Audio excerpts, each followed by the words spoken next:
जानना ये भी चाहेंगे कि जिस तरीके से हमने प्रचारकों की बात की, उस दौर में चूँकि सत्ता जो है वो एक प्रकार से कह सकते हैं कि संघ के खिलाफ थी, आपातकाल का भी उस समय दौर आया।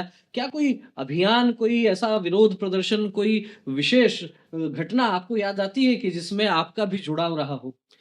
जयपुर में 1989 में रामशिला पूजन हुआ था। तो जयपुर में शास्त्री नगर में रामशिला पूजन में मैं वहाँ था और रामशिला पूजन में ₹1.25 का व्यवस्था थी। एक ईंट एक परिवार से ₹1.25 सहयोग के रूप में लिया जा रहा था। तो उसमें पैसे जब लिए तो बहुत सारे पैसे, करीब कुछ पैसा अधिक आ गया। जैसे कई बार ₹3.75 हुआ, किसी ने ₹4 दे दिए, किसी ने ₹6.25 ₹7 दे दिए, तो पैसा बच रहा था। तो बहुत सारे लोगों ने कहा वैसा ही पैसा बच रहा है, अपन इसमें से कुछ जलपान कर लें, उसको ऐसा कुछ इसका उपयोग कर लें। मैं कि ऐसा कुछ नहीं होगा, जो ये पैसा बचा है रामशिला पूजन के निमित्त आया है, वो रामशिला पूजन में ही जाएगा। अगर आपको जलपान करना है तो मैं व्यक्तिगत रूप से अपने पैसे से आपको जलपान कराऊँगा, लेकिन इस पैसे का उपयोग रामशिला पूजन के नाते जो हुआ है, उसमें ही अपन करेंगे। निश्चित रूप से इस घटना से आप समझ सकते हैं कि संघ की जो शाखा है उसमें किस प्रकार से संस्कारों की घुट्टी दी जाती है। यदि 25 पैसे भी अतिरिक्त आ गए तो सामान्य स्वयंसेवक क्या सोचता है?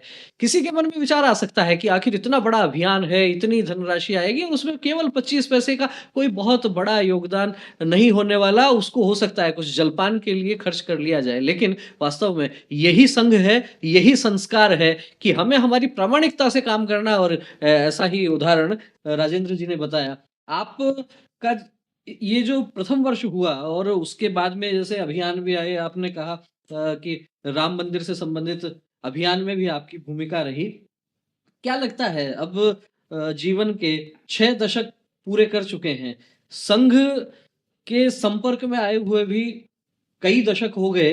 मन में किस प्रकार का भाव है? क्या कुछ करना चाहिए था जो नहीं कर पाए हैं और आगे को लेकर क्या योजना है? मैं अच्छा महसूस करता हूँ कि मैं एक अच्छे संगठन से जुड़ा। मेरे जीवन में जो व्यक्तित्व का निर्माण हुआ है, मेरे को उसके लिए मैं ये संघ को बधाई देना चाहता हूँ कि संघ ने के माध्यम से मुझे इस प्रकार का व्यक्तित्व निर्माण हुआ है। मेरे जीवन में अनुशासन है, विचार की स्पष्टता है और आत्मीयता का भाव है। ये सब संघ के माध्यम से मुझे प्राप्त हुआ है।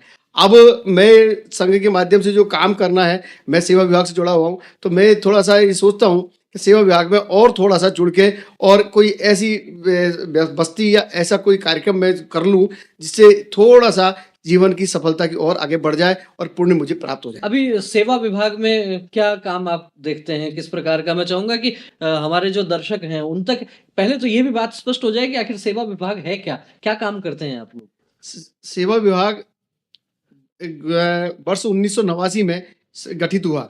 संघ की योजना से सेवा विभाग का काम शुरू से प्रारंभ से ही चालू है, लेकिन ऐसा महसूस हुआ कि संघ की योजना से एक ऐसा सेवा विभाग को ये नियमित रूप से गठित किया जाए, जो नियमित रूप से सेवा करे। वैसे तो क्या था कि परिस्थिति बस जो आवश्यकता पड़ती थी उसमें सेवा कर रहे थे, लेकिन अब 1989 के बाद में ये तय विचार आया कि सेवा विभाग को नियमित रूप से गठित करके और सेवा के काम को अपन सबको करना चाहिए। फिर इसके काम को कहाँ करना चाहिए, ये विचार आया। तो सामान्य बस्ती में तो सब लोग प्रकार से ठीक प्रकार से होते हैं, लेकिन ऐसी बस्तियाँ जो पिछड़ी है, अभावग्रस्त है, वंचित है, उन बस्तियों में सेवा का काम करने की आवश्यकता ज़्यादा है। उस ब काम करने की आवश्यकता ज़्यादा क्यों है कि वो एक अगर पूरे शरीर में एक हाथ कमज़ोर रह जाएगा, तो फिर वो शरीर की रचना को ठीक प्रकार से नहीं चला पाएगा। इसलिए हमारे जो पिछड़े बंधु हैं, भाई हैं, उनमें भी सेवा विभाग के माध्यम से जो वंचित हैं, अभावग्रस्त हैं, पीड़ित हैं, उनमें भी सेवा विभाग के माध्यम से काम को संचालित किया जाए। सेवा विभाग अपने 4 काम के माध्यम से सेवा करता है। स्वावलंबन है, स्वरोजगार है, चिकित्सा है और सामाजिक सरोकार है। तो इनके माध्यम से हम प्रयास ये करते हैं कि जो बस्तियाँ हैं, उनमें सब प्रकार की, चारों प्रकार की क्रियाओं के माध्यम से उस बस्ती का ठीक प्रकार से निर्माण हो और वो बस्ती राष्ट्रीय विचारधारा से जुड़े। अगर उस बस्ती में किसी प्रकार की कमी रहेगी, तो हो सकता है वो बस्ती कहीं दूसरी तरह से विचारधारा से भटक जाए या कोई और दूसरी विचारधारा से जुड़ जाए। अंत में गलत विचारधारा से अगर जुड़ता है व्यक्ति, तो वो हो सकता है देश और समाज के लिए नुकसानदायक हो। दूसरी बात क्या है कि उन परिवारों में इतनी समझ नहीं होती है कि वो अपने तरीके से विचार कर सकें। तो उनके विचार को समझाना, उनको डेवलप करना, उनको विकसित करने के लिए प्रयास करना, और जो आज हमसे सेवा ले रहा है किसी प्रकार से, वो सेवा लेने के बाद हमसे जुड़ के और देश और समाज का काम ये स्वयं आपका भी। लक्ष्य और उद्देश्य हो गया। जी। आपका सीधा-सीधा जुड़ाव कब से हुआ सेवा विभाग से? कब से, कितने समय से जुड़े हुए हैं? मैं सेवा विभाग से 4 वर्ष पहले जुड़ा हूँ। 4 वर्ष पहले जुड़े, जैसा अभी आप चर्चा में कह रहे थे कि नित्य प्रति कोई न कोई सेवा का काम होना चाहिए। इन 4 वर्षों में आपके जीवन में, व्यक्तिगत आपके जीवन में क्या कुछ परिवर्तन आया है?